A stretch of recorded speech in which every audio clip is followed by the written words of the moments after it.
ጌታ ይመስገን ባለፈው የጀመርነውን ትምህርታችን ጌታ መንፈስ ባለበት በዚያ አርነት አለ ብለን የጀመርነውን ዛሬ ቁጥር 1ን እንጨርስና ጌታ በሚፈቅድ ጊዜ ሁሉ እዚህ የምንማረው ትምህርት ቁጥር 2 አለው ጠብቁ ማለት ነው። ጌታ ጊዜ ህይወት ከሰጠን ማለት ነው። ስለዚህ የጌታ መንፈስ ባለበት ያን ብዙ የተማርነው ዛሬ የጸሎት አቅም አለ ብለን ነው የምንነጋገረው። ጌታ መንፈስ ባለበት ማለት ነው። ከዛ ቀጥሎ የሆነ ጊዜ ላይ ደግሞ ጌታ ቢፈቅድ ቁጥር 2 ብለን የጌታ መንፈስ ባለበት የጸጋ ስጦታዎች አሉ፣ የጌታ መንፈስ ባለበት ሌሎችም ነገሮች አሉ ብለን እንነጋገራለን። ዛሬ መጨረሻውን የጌታ መንፈስ ባለበት በዚያ የጸሎት አቅም አለ ብለን እንማራለን። መጽሐፍ ቅዱሳችንን ከፍትና የሐዋርያት ሥራ ምዕራፍ 2 እንደገናም ደግሞ ማቴዎስ ወንጌል ምዕራፍ 26 እናወጣና አንብበን አጭር ጸሎት አድርገን የጌታን ቃል እንሰማለን። ከማቴዎስ ወንጌል ምዕራፍ 26 እንጀምራለን። ቁጥር 30 እሺ እንዲህ ይላል የጌታ ቃል። መዝሙርም ከዘመሩ በኋላ ወደ ደብረ ዘይት ወጡ። በዚያን ጊዜ ኢየሱስ በዚች ሌሊት ሁላችሁ በእኔ ትሰናከላላችሁ፣ እረኛውን እመታለሁ፣ የመንጋውም በጎች ይበተናሉ የሚል ተጽፏልና ከተነሳው በኋላ ግን ወደ ገሊላ እቀድማችኋለሁ አላቸው። ጴጥሮስም መልሶ ሁሉም በአንተ ቢሰናከሉ እኔ ከቶ አልሰናከልም አለው። ኢየሱስም እውነት እውነት እልሃለሁ በዚች ሌሊት ዶሮ ሳይጮህ 3 ጊዜ ትክደኛለህ አለው። ጴጥሮስ ከአንተ ጋር መሞት እንኳ የሚያስፈልገኝ ቢሆን ከቶ አልክድህም አለው። ደቀ መዛሙርቱ ሁሉ ደግሞ እንደዚሁ አሉ።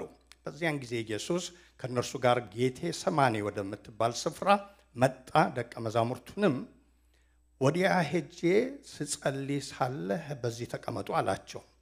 ጴጥሮስንም ሁለቱንም የዘብዴዎስን ልጆች ወስዶ ሊያዝን ሊተክዝም ጀመር። ነፍሴስ ከሞት ድረስ እጅግ አዘነች፣ በዚህ ቆዩ፣ ከኔም ጋር ትጉ አላቸው። ጥቂትም ወደፊት እልፍ ብሎ በፊቱ ወደቀና ሲጸልይ አባቴ ቢቻለህ ይህች ጽዋ ከኔ ትለፍ፣ ነገር ግን አንተ እንደምትወደው ይሁን እንጂ እኔ እንደምወደው አይሁን አለ። ወደ ደቀ መዛሙርቱ መጣ። ተኝተውም አገኛቸውና ጴጥሮስን እንዲሁም ከእኔ ጋር አንዲት ሰዓት እንኳ ልትተጉ አልተቻላችሁምን? ወደ ፈተና እንዳትገቡ ትጉና ጸልዩ። መንፈስስ ተዘጋጅታለች፣ ሥጋ ግን ደካማ ነው አለው። ደግሞም ሁለተኛ ሄዶ ጸለየና አባቴ ይህች ጽዋ ሳልጠጣት ታልፍ ዘንድ የማይቻል እንደሆነ ፈቃድ ትሁን አለ። ደግሞም መጥቶ ዓይኖቻቸው በእንቅልፍ ከብደው ነበርና ተኝተው አገኛቸው። ደግሞም ትቷቸው ሄደ። 3ኛም ያንኑ ቃል ደግሞ ጸለየ። ከዚያ ወዲያ ወደ ደቀ መዛሙርቱ መጥቶ እንግዲህስ ተኙ እረፉም፣ እነሆ ሰዓቲቱ ቀርባለች፣ የሰውም ልጅ በኃጢአተኞች እጅ አልፎ ይሰጣል አለ። የሐዋርያት ሥራ ምዕራፍ 2ን አነባለሁ። ቁጥር 42 ላይ በሐዋርያትም ትምህርትና በህብረት እንጀራንም በመቁረስ በጸሎትም ይተጉ ነበር ይላል። እግዚአብሔር አምላካችን የተመሰገነ ይሁን። የእግዚአብሔር መንፈስ ባለበት በዛ የጸሎት ፍላጎት የጸሎት አቅም ሁሌ አለ፣ የበለጠ ይኖራል ማለት ነው። ብዙ ጊዜ የጌታ መንፈስ በሌለበት ጸሎት ምን ሆኖ ኢንዳፕ ያደርጋል? ስርዓት ብቻ ሆኖ ኢንዳፕ ያደርጋል። ሪኳየርመንት ማለት ነው። ከዚህ የተነሳ ምንድነው የምናደርገው? በማለዳ ተነስተን ፎርሙላ ያላትን ጸሎት አድርገን እንጨርሳለን። ጌታ ሆይ ዛሬ ሳልሞት ስለነቃው ከነጆቼ ስለነቃው አመሰግንሃለሁ፣ ስነዳ ደግሞ ጠብቀኝ፣ እዛ ደግሞ ካለቃዬ እንዳልጣላና እንዲና እንዲያ ብለን ፎርሙላ ያላትን አድርገን እንጨርሳለን። ኋላም ደግሞ ስንመጣ በሰላም ስለመዋላችን ያችን ዲስኩር አድርገን እንጨርሳለን። ከዛ ውጪ ደግሞ ጸሎት የምንለው ጭንቅ ሲሆንብን የምንጣራውን ጩኸት ነው ማለት ነው። ጭንቅ የመጣበት መጮህ አይቀርም። ለመጮህ ስፍራ ያስፈልጋል። ስፍራ ደግሞ ወደሚችለው ነው የሚሄደው። እሱንም ይዘን የምንሄድበትን ብቻ ነው የምናስበው። ስለዚህ እነዚህን ነገሮች ደጋግመን ስናደርግ ጸሎት ምን ይሆናል? ህይወት የሌለው ድግግሞሽ ነው የሚሆነው። ህይወት የሌለው ድግግሞሽ ስለዚህ እኛም ውስጥ የሚፈጥረው ነገር የለም፣ ግንኙነታችንም ውስጥ የሚፈጥረው ነገር የለም። ሕያውነቱ የሰለለ ነገር ነው የሚሆነው ማለት ነው። ግን የጌታ መንፈስ ሲኖር በሕይወታችን በዚያ ባለበት የሚለውን አልፈን እንደገለጥ ነው በሕይወታችን ውስጥ ሞልቶ ሲኖር የሚኖርበት ደረጃ በጨመረ ቁጥር በህብረታችን በቤተሰባችን የሚኖርበት ደረጃ በጨመረ ቁጥር በቤተ ክርስቲያናችን የሚኖርበት ደረጃ በጨመረ ቁጥር ጸሎት በ3 ወር ጾምና ጸሎት ቤተ ክርስቲያን አውጃለች ብለን የምናደርገው የዛን ሰሞን የምናደርጋቸውን ነገሮች ሁሉ ትተን ሰብሰብ እንደምንለው ሳይሆን ጸሎት ከዛ በላይ የሆነ ዴሊ ልክ የምትወዱት ነገር ምድር ላይ ሁሌ ብታደርጉ የማይሰለቻችሁን አስቡ ማለት ነው። ከዛ ሁሉ በላይ ይሆናል ማለት ነው። የኛ ዋናው ኔቸራችን እሱ ይሆናል ማለት ነው። የጌታ መንፈስ ባለበት የጸሎት ፍላጎት አለ፣ የጸሎትም ደግሞ ጉልበት አለ። ክብርና ምስጋና ለጌታ ይሁን። ጸሎት ምንድነው ብለን ስናስብ እንዲሁ እንድንረዳ መጽሐፍ ቅዱስ ውስጥ ያሉትን ተሰብስቦ ብዙ ጊዜ እዚህ በእናንተ ፊት ከኔ ኋላ እንደምታዩት ዝርዝሮች አሉ። ለምሳሌ ውዳሴ፣ ምልጃ፣ ልመና፣ ምስጋና እያለ ይሄዳል ማለት ነው። እነዚህ ጸሎታችን ውስጥ ጸሎት ምንድነው ሲባል የሚገለጡ ነው። ጸሎት ምንድነው ብንባል ውዳሴ ነው የምንለው፣ ምልጃ ነው የምንለው፣ ልመና ነው፣ ምስጋና ነው እያልን እንሄዳለን ማለት ነው። ልክ ነው። ይሄ ጸሎት ነው ማለት ምን ማለት ነው? ስንጸልይ የምናደርጋቸው ነገሮች ናቸው ማለት ነው። ኮንቴንቱ ነው ማለት ነው። what we say what we do ማለት ነው። በዛ ውስጥ የምንለው ነገር ነው፣ እውነት ነው ማለት ነው። ግን ጸሎት ይሄ ነው ማለት ችግር ያመጣል። ቅድም እንዳልኳችሁ ማለት ነው። ውዳሴ ነው ካላችሁ የምናወድስባቸው ተርሞች አሉ፣ ቃላቶች አሉ።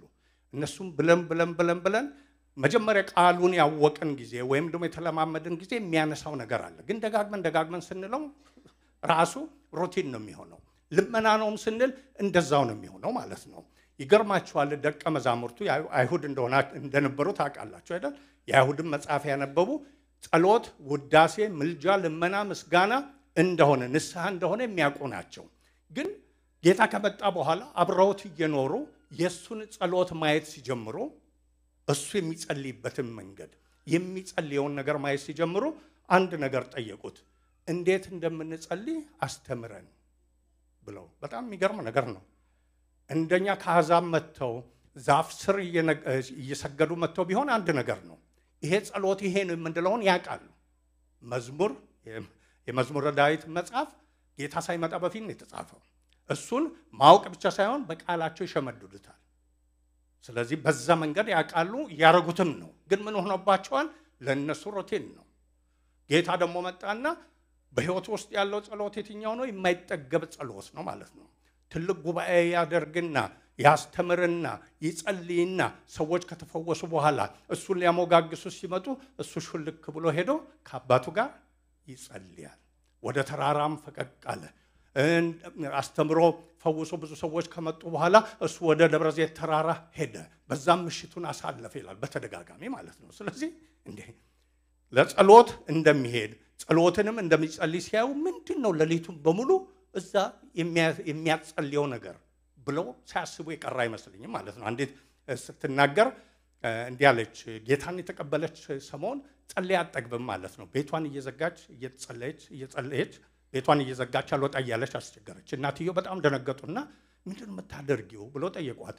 እየጸለይኩ ነው ብላ ነገረች። እንዴ ምንድነው ይሄ ሁሉ ሰዓት የሚጸል ምንድነው የምትነግሪው ብለው ጠየቁ። አይ እየጸለይኩ ነኝ ብላ ዘግታ እምቢ አለች ማለት ነው። አሁን እናትየው እየዘጋች እንደዚህ የምትሆነው የሆነ ችግር ቢኖር ነው። ምን ሆናብኝ ነው ልጄ ብላ አስበው መተው ሌላ ጊዜ ምን አሉ?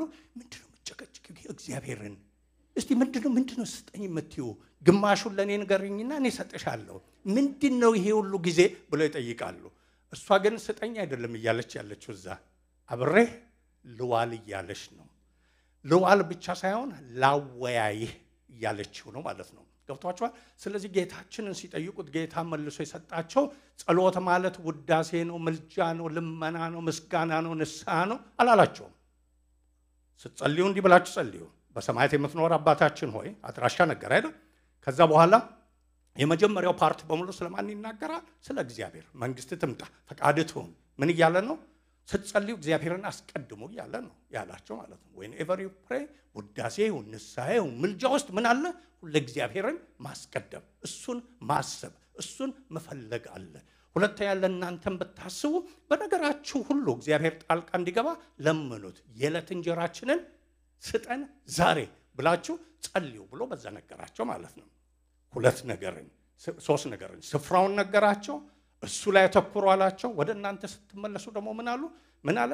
በነገር ሁሉ ለጌታ የሚያስፈልጋችሁን ንገሩና ስጠን በሉት ብሏል ማለት ነው። እነዚህን ነገሮች ስናሰባስብ ጸሎት ምን ነገሮችን የያዘ ነው ብለን ብንጠይቅ እዛ እንደምታዩት ጸሎት መንፈሳዊ መስተጋብር ነው ከእግዚአብሔር ጋር። በእንግሊዘኛው ኢንተራክሽን ነው ማለት ነው። ዝም ብሎ የመጠየቅና የመቀበል ንስሐ የመግባትና ምሕረትን የማግኘት ኦቶማቲክ የሆነ ነገር ብቻ አይደለም። ሪሌሽንሺፕ ነው፣ ግንኙነት ነው። ከእግዚአብሔር ጋር የሚሆን መጣመርን፣ መያያዝን፣ ከእርሱ ጋር መሆንን የሚፈጥር ነው ማለት ነው መስተጋብር። ለምሳሌ ዝርዝሩን ብናወጣ ጸሎት ምንድነው? የነፍስ ንግግር ነው ከእግዚአብሔር ጋር ማለት ነው። ደስ ቢለን እንናገራለን፣ ብናዝን እንናገራለን፣ ያየነው ነገር ቢገርመን እንናገራለን። የነፍስ ንግግር ነው። ነፍስ ትናገራለች አይደል? ልክ እንደዛ ንግግር ነው። በምን አይነት መንገድ ብላችሁ ብታስቡ ማዋየት ታውቃላችሁ። መወያየትና ማዋየት የተለያየ ነው። ማዋየት ማለት የሆነ ነገር ሲሰማችሁ ይህን ነገሬን ይረዳል፣ ይረዳኛል፣ የደስታ ቢኖር ደግሞ ሰምቶ ከኔ ጋር ይደሰታል ለምትሉ ሰው ወይ ደውላችሁ ወይ ፈጥናችሁ ሄዳችሁ አይኑን እያያችሁ ትናገራላችሁ አይደል? ስለዚህ ጸሎት ከእግዚአብሔር ጋር ምን ማድረግ ነው ቢባል ምን ማድረግ ነው? እሱን ማዋየት ማለት ነው። በውስጣችን ያለውን ነገር በሙሉ ይዞ ስለሱ ይሁን፣ ስለ ምድር ይሁን፣ ስለ ኑሮ ይሁን፣ ስለ አገልግሎት ይሁን እሱን እያዋዩ መቆየት ነው። እሱ ውስጥ ደግሞ ምን አለ? ገልጦ መዋል አለ። እስቲ ገልጦ መዋል አለ። አንዳንዴ በሽፍንፍን የሚባል ምግብ አለ። ርቧችኋል፣ እሱን አስታወስኳችሁና ስልካችሁን ለማዘዝ እንዳታወጡ ማለት ነው። ገልጦ መዋል ማለት ምን ማለት ነው? እግዚአብሔር ጋር ሄደ አንዳንድ ጊዜ ላይኛውን የምንጠይቅ ነገር አለ ማለት ነው። ላይኛውን ማለት ሲምተሙን ወይ ምናምን።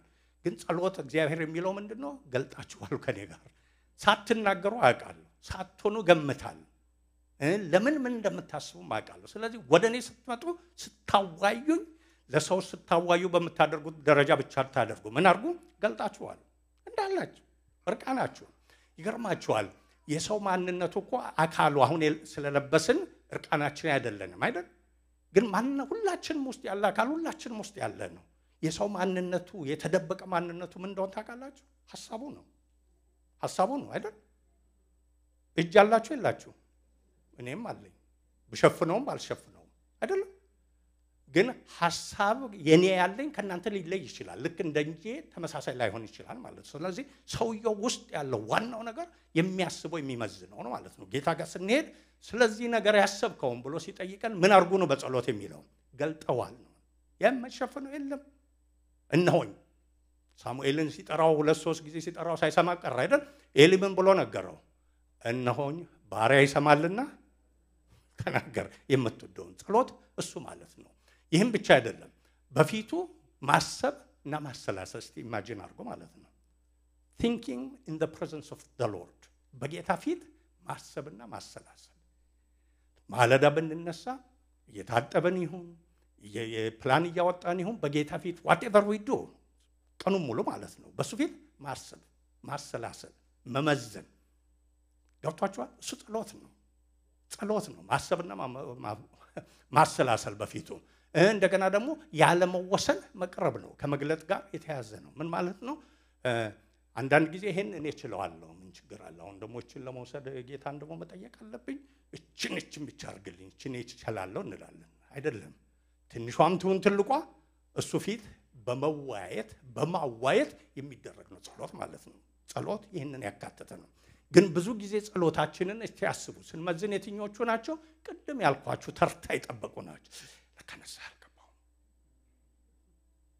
ቆጠራ ይመጣል። ከጥንት እስከ ዛሬ ያየሁት የተናገርኩት ጨረስኩ አይደለም።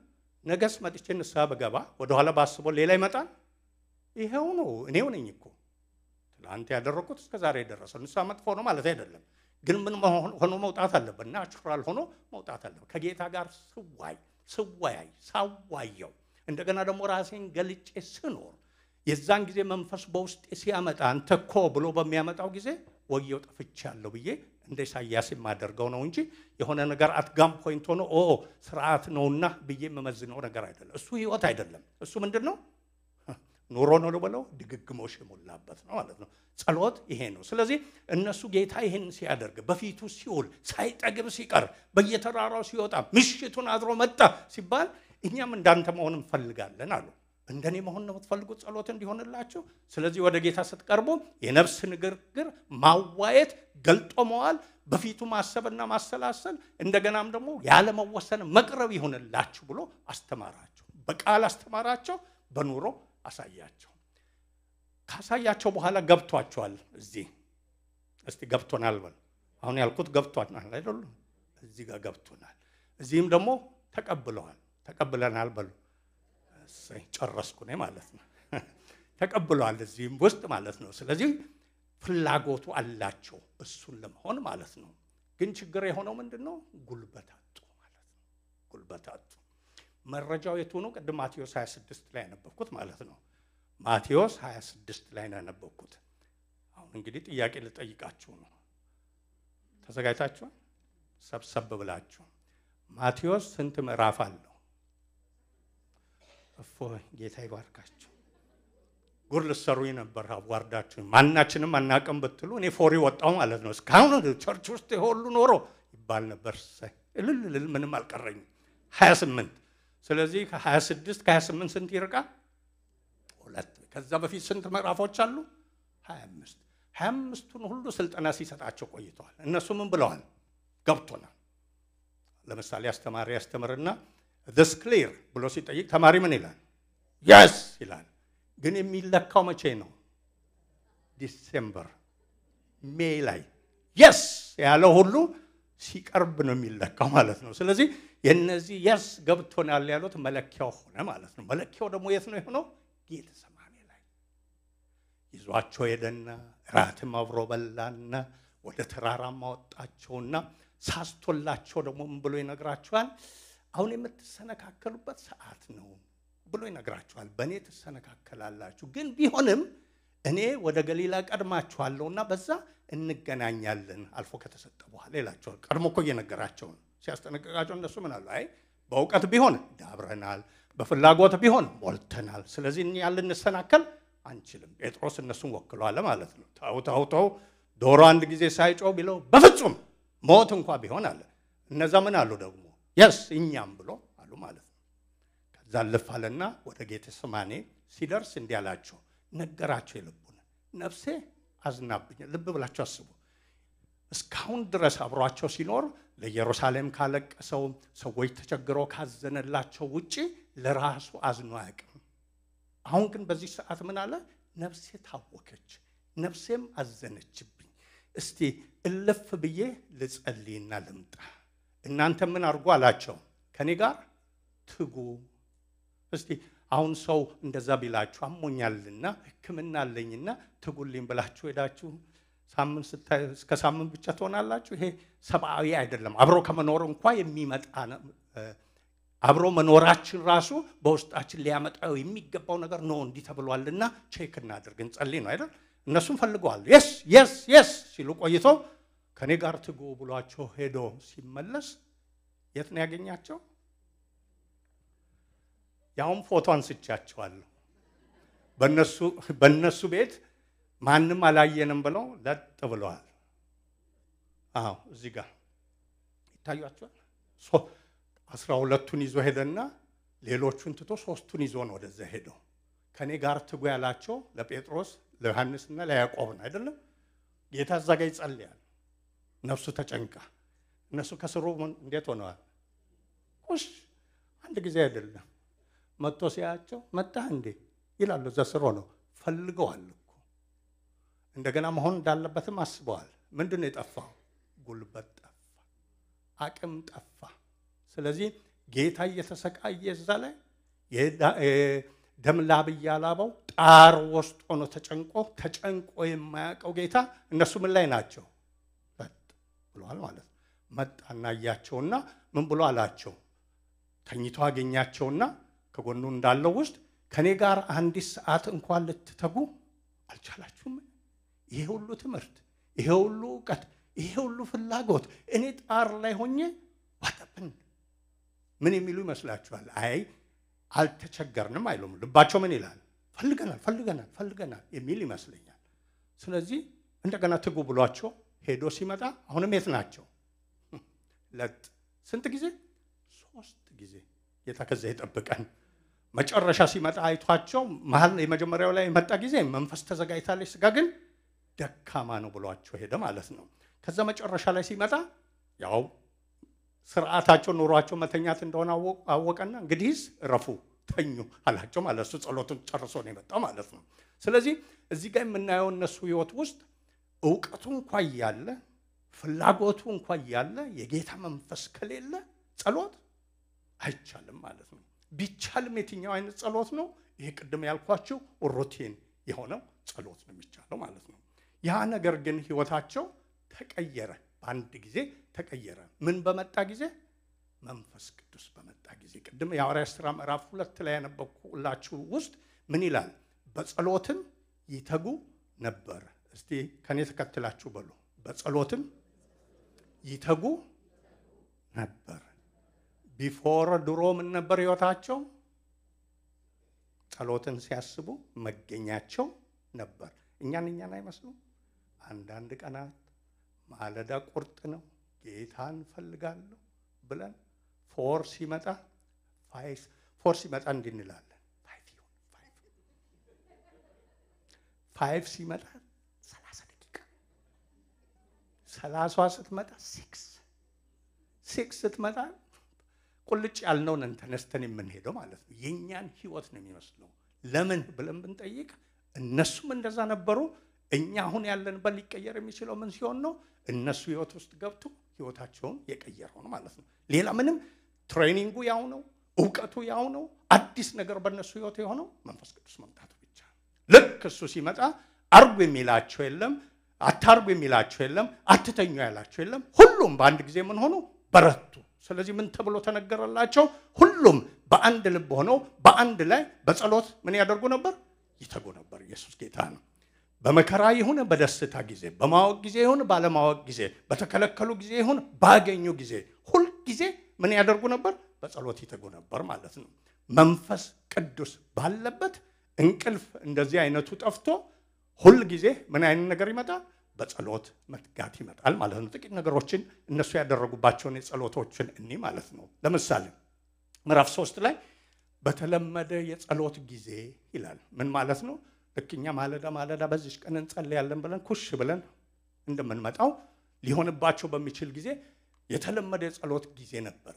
አሁን መንፈስ ቅዱስ ስለተሞሉ በተለመደ የጸሎት ጊዜ ወዴት ይሄዳሉ? ወደ ጸሎት፣ ወደ መቅደስ ይሄዳሉ። ወደ መቅደስ እየሄዱ እያለ ነው ያንን ሽባ የሆነውን ሰው ያገኙት። የምሰጠው ብርና ወርቅ የለኝም፣ በጌታ በኢየሱስ ክርስቶስ ስም ተነሳና ተመላለስ ያለው ወዴት እየሄደ ነው? ወደ ጸሎት እየሄደ። የጸሎት ሰዓት በደረሰ ጊዜ መንፈስ ቅዱስ ካለ ለመጸለይ ምንም ችግር የለም። ክብርና ምስጋና ለጌታ ይሁን። ያልተነቃቀ ሰውነታችን እንኳን ይነቃቃል። የደከማ አጥንታችን እንኳን ምን ይሆናል? ይበረታል ማለት ነው። ይህም ብቻ አይደለም። በማስፈራራት ጊዜ ለምሳሌ አስፈራሯቸው፣ ገረፏቸው፣ በዚህ ስም ሁለተኛ ብትናገሩ ወየውላቸው ብለው አሳቷቸው፣ በህዝብ ፊት ሁሉ አራቁቷቸው ሲልኳቸው ምንም ችግር የለም። ምን አለ? ጸሎት አለ። ተሰበሰቡና ምን አደረጉ? እንደዛው ነው ሲወጡ መንፈስ አሁን በውስጣቸው ስለሞላ ያ ሁሉ ዲስኩር ሆኖ ፈሪሳውያኑ፣ መሪዎቹ፣ ጻፍት ተሰብስበው ያንን ሁሉ ናዳ ሲያወርዱባቸው ልባቸው ምን ይላል? ቶሎ ልቀቁን ብቻ። ምን እናደርጋለን? እንጸልያለን። ኢየሱስ ጌታ ነው። ልክ ገና ሲለቀቁ ሌላ እንዲያርገውን ታክቲክ ፈጠራ የትኛውን እንበል አላሉም። ወደ ጌታ ፊት ሄደው አንደኛ ለዚህ ስለተቆጠርን እናመሰግንሃለን ብለው አመሰግኑት። ይህም ብቻ አይደለም። አንተ ስምህን ስንጠራ፣ ማዳንን ስታድን፣ ታምራትን ስትሰራ ለእኛ ደግሞ ጨምረ ምን አደርግልን? እንናገር ዘንድ ደግሞ አስችለን። ቃልን በውስጣችን ጨምር። መገፋት አለ፣ ችግር የለም። ምን አለ? ጸሎት አለና። ክብርና ምስጋና ለጌታ ይሁን። ይህም ብቻ አይደለም። ውስጣዊ ጭቅጭቅ ባለበት ጊዜ ጭቅጭቅ መሃላቸው ሲነሳ ምዕራፍ 6 ላይ ብዙ ነገሮችን ሳክ አድርጎ ይወስዳል። ቅድምኛን እነሱን ሰውነታቸው እንዳደከመ የኛን መንፈስ ሊያደክም የሚችል ጭቅጭቅ ማለት በቤት ሊሆን ይችላል፣ በትዳር ሊሆን ይችላል፣ በኑሮ በስራ ጭቅጭቅ ይሆን። እነሱ ጋር ጭቅጭቅ ተነስቷል ማለት። ጭቅጭቅ ሲነሳ ምን አሉ? ጢም ብሎ መንፈስ ቅዱስ በውስጣቸው ስለሞላ ጭቅጭቅ አለ? አዎ ሲባል ችግር የለም። ለምን? ጸሎት አለ። ኢየሱስ ጌታ ነው። ስለዚህ ምን አሉ? እኛ በዚህ ጭቅጭቅ ወዲና ወደ የምንልበት ጊዜም ጉልበትም ሰዓትም የለንም። ስለዚህ ምን እናደርግ? መንፈስ የሞላባቸው ምስክርነት ያላቸውን ሰዎች ምረጡ። እነሱ ያንን ያደርጋሉ። እኛ ምን እናደርጋለን? በቃሉና በጸሎት እንተጋለን። ኢየሱስ ጌታ ነው። ሞልቷላ። ጸሎት ምን ተብሎ ታስቧል? ጠዋት ከሰዓት ማታ የሚደረግ ስራ ሳይሆን ጌታን ማዋየት ነው። አብሮት መዋል ነው። ገልጦ መገኘት ነው ተብሏል ማለት ነው። ገልጠው ይገኛሉ። ይህም ብቻ አይደለም። በመወገር ጊዜ እንኳ ቢሆን እስጢፋኖስን ታስታውሳለህ? ሲጸልይ ነው የተገኘው። ሲያስጠየቁት ስለዛ ገለጠ። እነሱ ሊወግሩት መጡ። 2 ጊዜ ነው የጸለየው ማለት ነው። ከፍ ብሎ ማዋየት ነው ብያቸዋለሁ አይደል? ወደ ጌታ ሲያይ ጌታን አየው አይደል? በቀኙ ሆኖ ጌታን አየው። ያንን ተናገረ። ሊወግሩት ጀመረ። ሲወግሩት እየወገሩት እሱ ምን ያደርጋል? ያዋያል። ምን ብሎ ነው የሚያዋየው ጌታን? አቤቱ ነፍሴን ተቀበል። ይህም ብቻ አይደለም። አሁንም ሊወግሩት ሲቀጥሉ ምን ብሎ ይጸልያል? ያዋያል። ይህን ኃጢአታቸውን አትቁጠርባቸው። መከራ አለ፣ ችግር የለም። ምን አለና? ጸሎት አለ ማለት ነው። ይህም ብቻ አይደለም። ለሞት አንድ እርምጃ በቀረበ ጊዜ ምዕራፍ 12 ላይ ሄሮድስ ጴጥሮስን ሊገለው ወስዶ ክርችም አድርጎ አሰረው። 4 ድርብርቦሽ ባለው ነገር ውስጥ አስሮት ቀን እየጠበቀ ሊገለው ሲያስብ በቤተ ክርስቲያን ውስጥ ጸሎት አጥብቆ ምን ይደረግ ነበር? አጥብቆ ይጸለይ ነበር። በዛ ውስጥ ማለት ነው። ታስሯል። ሊገለው ነው። ንጉሥ ነው ያሰረው። ወታደሮች አሉ። ችግር የለም። ለምን? ጸሎት አለ። አጥብቀው እነሱ እየጸለዩ እያለ እግዚአብሔር መልአኩን ልኮ ከውስጥ አስፈትቶት ያ የተፈታው ሰው መጥቶ ሲያንኳኳ ሰራተኛዋ ልትከፍት መታ ድምፁን ብትሰማ እሷ እንኳ ማመን ካቃታት ማመን በማትችለው ነገር ነው የሆነው። ትታ በሩን ሳትከፍትለት ምን አደረገች ነው የሚለው? ሄዳ ድምፁን ሰማው። እነሱ ደግሞ አይ የእሱን አፒራንስ መልአኩን አይተሽ ነው እንጂ እሱን አላየሽም። ክርክር ሆነ ማለት ነው። ጥብቁ ጸሎት ምን አድርጓል? እሱን ጭምር አስፈትቷል። መከራ አለ። እነሱ ውስጥ መንፈስ ስለሞላ ችግር የለም። ምን አለና? ጸሎት አለ። ኢየሱስ ጌታ ነው። ይህም ብቻ አይደለም። በሰላሙ ጊዜ ችግር ምንም በሌለ ጊዜ ምን አለ? ጸሎት አለ። ይገርማችኋል። የቅድሙ ስላይድ ላይ ጸሎትን ጉልበት እንዲያጣ ከሚያደርጉ ነገሮች ብዬ ዘረዘርኳቸው 3 ነገሮች አሉ። አንዱ ድሎት ነው። ድሎት በሉ እስቲ። ሁሌ በመንፈሳዊ ህይወት ስንኖር ጌታ ሆይ ቢደላኝ እጄን ቀዳዳዬን እንደው ብቻ ብትሞላልኝ፣ ሌላም አልጠይቅም፣ እችን ብቻ ብትሞላልኝ እኔ ለአንተ ለጥቀጥ ያልኩ በጸሎቴ አንደኛ ቸርች በመድረስ 10 ላይ ተብሎ እኔ አሁን እንደማደርገው 11 ላይ አታየኝም። ያውም አብሬን የማስከፍተው 9 ላይ እጄ የሚሰራውን ሰርቼ ማለት ነው የምንለው ማለት ነው። ቢሆንልኝ ማዝርዝር ከዛ ጌታ ቸር ነው ነገ የምንሆነውንም ቢያወቀ እንካለ ብሎ ያውም እኛ አንድ ነው የጠየቅነው አይደል? ድርብርቦሹን ሞልቶ ሲሰጠን አሁን ምን እንሆናለን? ያው የተደራረበው ነገር ራሱ አስምጡን እንኳን 9 ላይ መምጣት ቀርቶ ቀኑንም አንመጣም። ከዛ ደግሞ ከቸርች ሲደወልልን ምን እንላለን? እንደለመድነው አረሳናችሁም እንላለን ማለት ነው። እዛው ሆነን ማለት ነው። ገብቷችኋል? ድሎት ያስረሳል። ጸሎትንም ነገርንም ያስረሳል ማለት ነው። መንፈስ ቅዱስ ካለ ግን ኢቭን ድሎት እንኳን ጸሎትን አስረሳም። ኢየሱስ ጌታ ነው። አንጾኪያ ቤተ ክርስቲያን ላይ የሚቀጥለው ላይ ምዕራፍ 13 ላይ ሆነው ቤዚካሊ እሱ ነው። ብዙ ቦታ ስደቶች አሉ፣ ብዙ ቦታ መከራዎች አሉ። አንጾኪያ ቤተ ክርስቲያን ግን ከምስረቷ ጀምሮ ጥሩ ነገር እየሆነባት ነበር። በቁጥር በጣም ያድጋሉ። ይህም ብቻ አይደለም፣ ነቢያቶች ነበሩ፣ አስተማሪዎች ነበሩ። ምንም በሌለበት ሁኔታ ውስጥ ሁሉ ጾምና ጸሎት ሁሉ ነበር። ምንም እኮ የለም ረብሻ። ሁሌ ጾምና ጸሎት አለ ስንል ወይ አመታዊ ፕሮግራም ነው አይደል የሚመጣው፣ ወይም ደግሞ ምንድን ነው የሚመጣው? ችግር አለ ማለት ነው። ጾምና ጸሎት የችግር መፍቻ ብቻ አይደለም። ጾምና ጸሎት ምንድን ነው? ማዋያ፣ ገልጦ መዋያ ነው ከሱ ጋር። ስለዚህ እነሱ ምን ያደርጋሉ? አንጾኪያ በቃ ደስ ብሏቸዋል፣ ደልቶናል፣ ባርኮናል፣ ረድቶናል፣ አግዞናል፣ ከኛ ጋር ሆኗል ሲሉ ምን ያደርጋሉ? ያዋዩታል።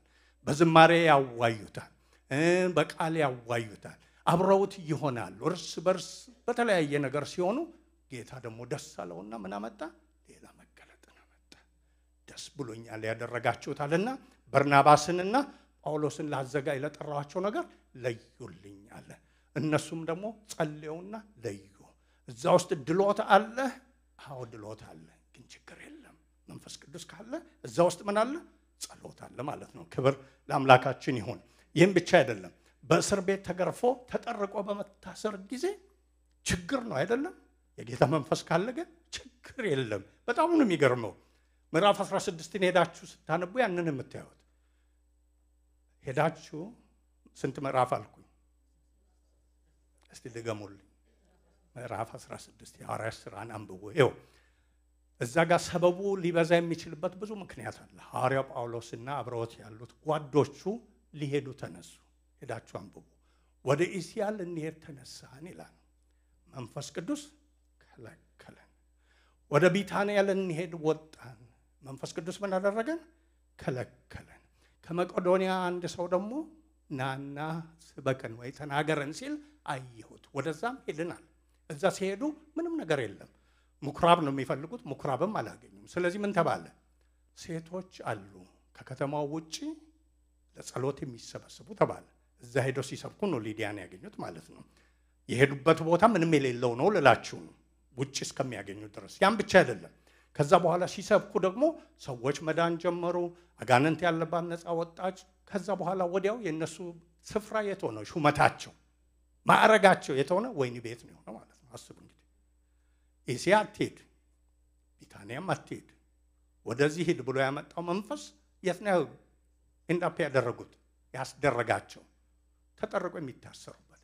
አሁን መንፈስ ቅዱስ ያልሞላው ሰው እዛ ተጠርቆ ታስሮ ሊጠይቀው የሚችለው ምንድን ነው? እየነገርኩ እኛ እየነገርን እስያ እኮ ምንም ችግር አልነበረውም። እኛ እየነገርን ቢታንያ እኮ ችግር አልነበረውም፣ እዚያ አምጥተህን ነበር የሚለው። ግን ጢም አድርጎ መንፈስ ቅዱስ የሞላቸው ስለሆነ ያ ጥያቄም የለም። እዛ ውስጥ ሄዳችሁ ስታነቡ ምን ያደርጋሉ? እያመሰገኑ እያመለኩ ምን ያደርጋሉ? ይጸልያሉ። ያም ዝማሬ ጀመሩ። እዛ ስታነቡ ምን ይላል? እነሱ ጮክ ብሎ እያመሰገኑ ሲያመልኩ ሲጸልዩ እስረኞቹ ይሰሟቸው ነበር። አይገርም? እነዛ ቤት ባመለጥን ብለው የታሰሩ ናቸው። እነዚህ ግን ማምለጥንም ሳይፈልጉ ይሄም ጌታ ይሄንንም ካለ መንፈስ በእኛ ካለ የምስጋናና የአምልኮ ቦታ ነው ብሎ አመለኩት ማለት ነው። ልዩነቱ ምንድን ነው? መንፈስ ቅዱስ በሕይወታቸው መኖሩ መሙላቱ። ስለዚህ ዘመሩ፣ ተከፈተ፣ እስራቱ ወደቀ። ማምለጥ ይችሉ ነበር። የዛን ጊዜም አላመለጡም። የምታውቁት ታሪክ ነው። ያ የወይን ቤቱ እስረኛ መጥቶ ሲያያቸው ደንግጦ አለመሄድ ራሱን ሊያጠፋ ሲሞክር አታጥፋ ብለው ሲለምኑት አለን ሁላችንም ሲሉ እድን ዘንድ ምን ላደርግ ብሎ ሲጠይቅ በጌታ በኢየሱስ ክርስቶስ እመን አንተና ቤተሰብህ ትድናል የሚል የወጣ በዛ ጸሎት ነው። መንፈስ ቅዱስ ካለ በሕይወታችን ውስጥ እስር ቤት እንኳ ቢሆን የተጋዝንበት ስፍራ ቢሆን ጥያቄ የሚያስነሳ ነገር እንኳ ቢሆን ምን አለ?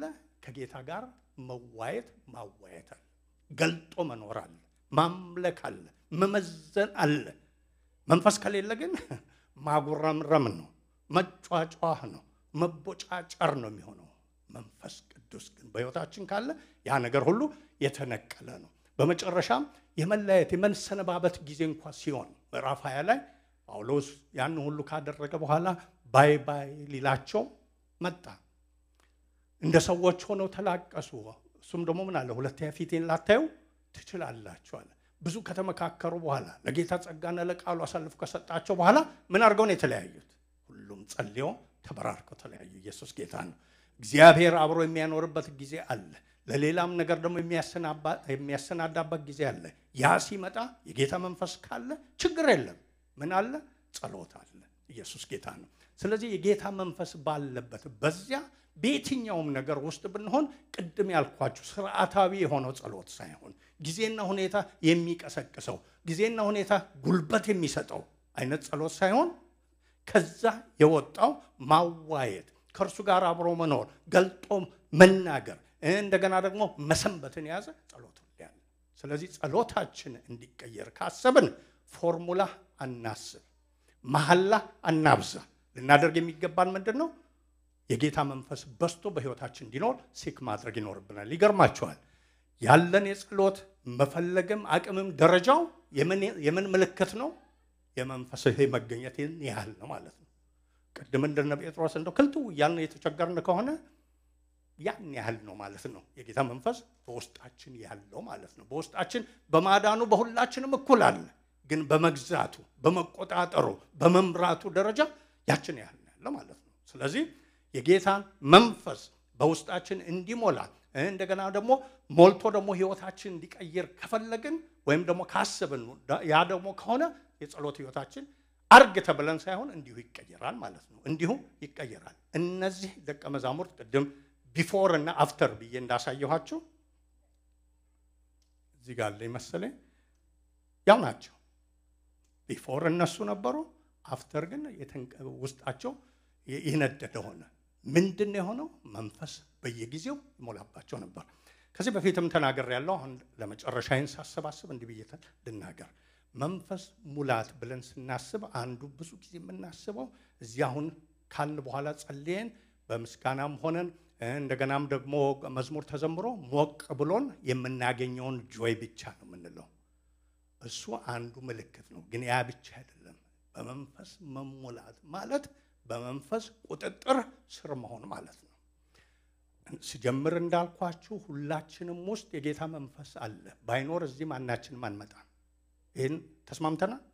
አዎ። ግን በውስጣችን ያለው መንፈስ እኛን የሚቆጣጠርበትን ደረጃ ከእርሱ ጋር በዋልንበት እርሱን በፈለግንበት ቃሉን ባጠናንበት ደረጃ እየጨመረ ይሄዳል ማለት ነው። አሁን እዚህ ያለነው ሁላችንም አንድ ቸርች ነን አይደል? እንተዋወቃለን አይደል? ግን ከዚህ ቸርች ውስጥ ደግሞ የበለጠ የምትተዋወቁ ሰው አለ? አዎ በሉ እንጂ። የግድም ቢሆን አዎ በሉ እንጂ። ሁላችንም እኩል እንተዋወቃለን አትሉኝም መቼስ። አሁን አንዳችሁን አንስቼ ስሙ ማን ነው ብላችሁ ወይ በሚስቱ ስም ነው የምትጠሩት ማለት ነው ሰውየው። ለምንድን ነው? በፊት እንተዋወቃለን፣ ፊትም በፊት ለፊት in terms of appearance እንተዋወቃለን። ግን ዲፕሊ የምንተዋወቀው ከተወሰኑ ሰዎች ጋር ነው።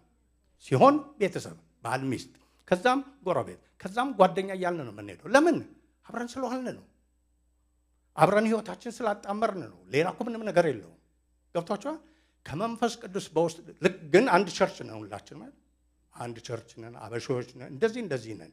ሆነንም እያለ ካልተቀራረብን የምንተዋወቀው ያንን ያህል ነው።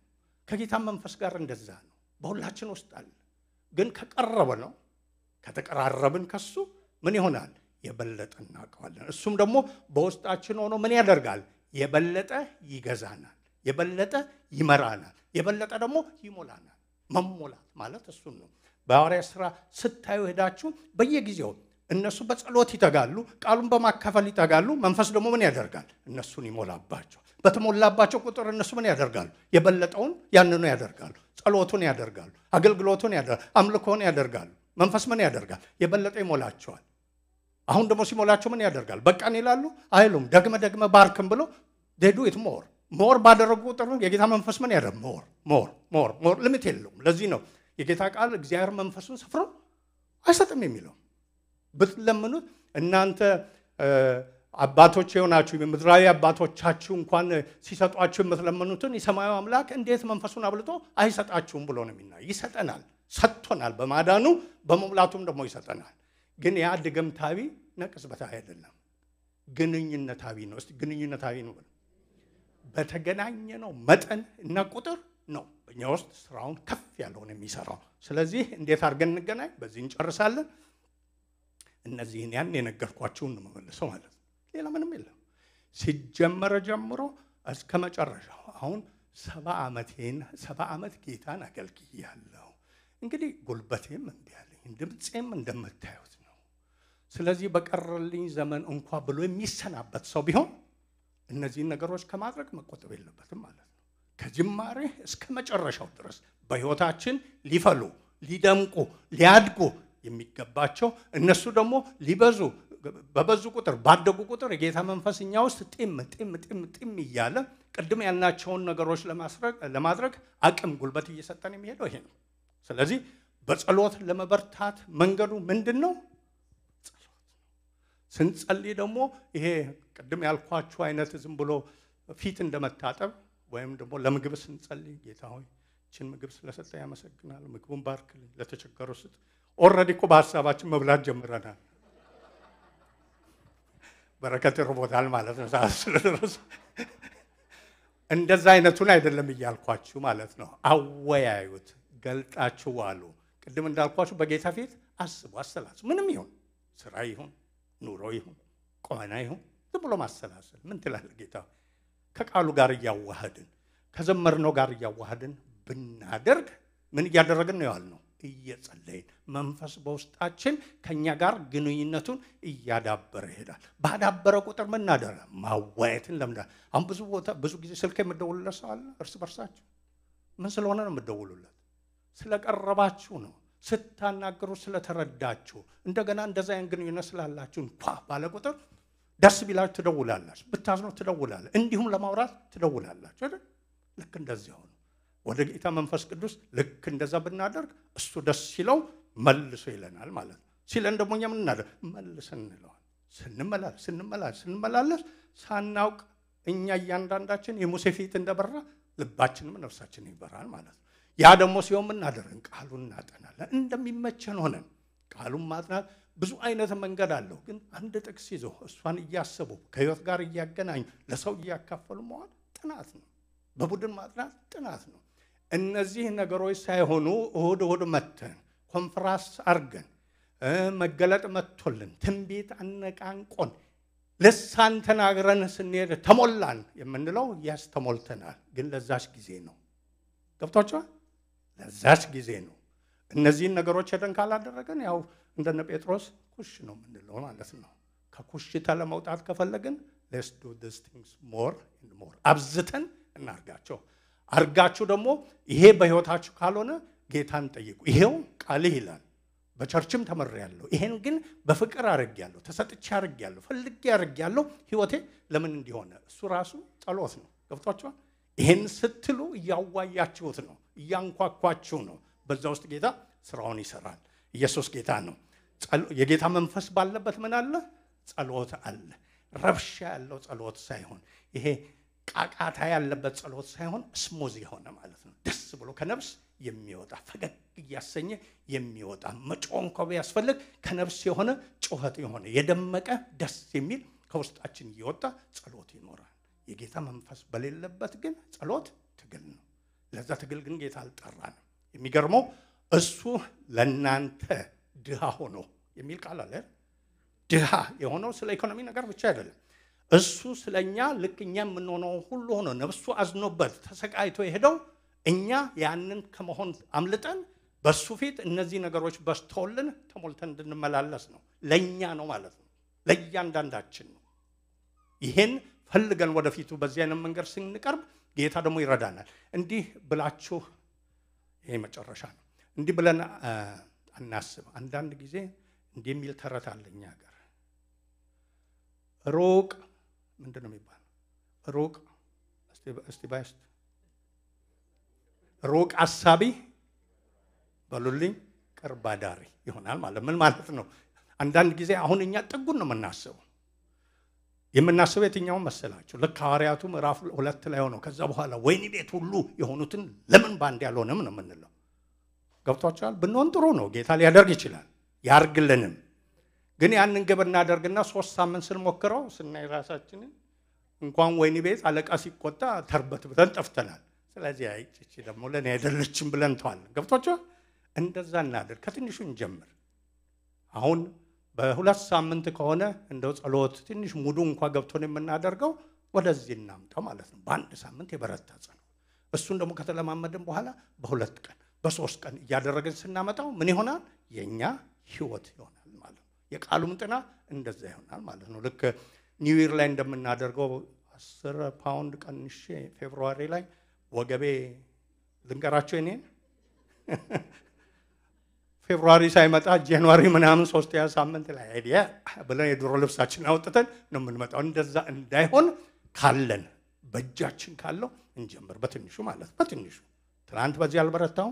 አሁን 1 ሰዓት ለመጸለይ ከማሰብ 30 ደቂቃ ነፍሴን አነቃቅቼ ከጌታ ጋር እዋያለሁ። እንደገና ደግሞ ስራ ቦታ ይሄን እናስለምዳለሁ ብንል ያ የለመድነው ምን የሆነ ይመጣል? የህይወት ዘይቤ የሆነ ይመጣል ማለት ነው። ያንን ስናደርግ የጌታ መንፈስ በውስጣችን በርትቶ በስቶ ይገዛ። እሱ በበረታና በገዛ ቁጥር ደግሞ መጸለይ ለኛ ፍላጎቱም አለ አቅሙም አለ። ኢየሱስ ጌታ ነው። ቆመን እንጸልያለን። ጌታንም ደግሞ እያስተማረን ስለሰነበተው ነገር እናመሰግናለን። ክብር እና ምስጋና ለጌታ ይሁን።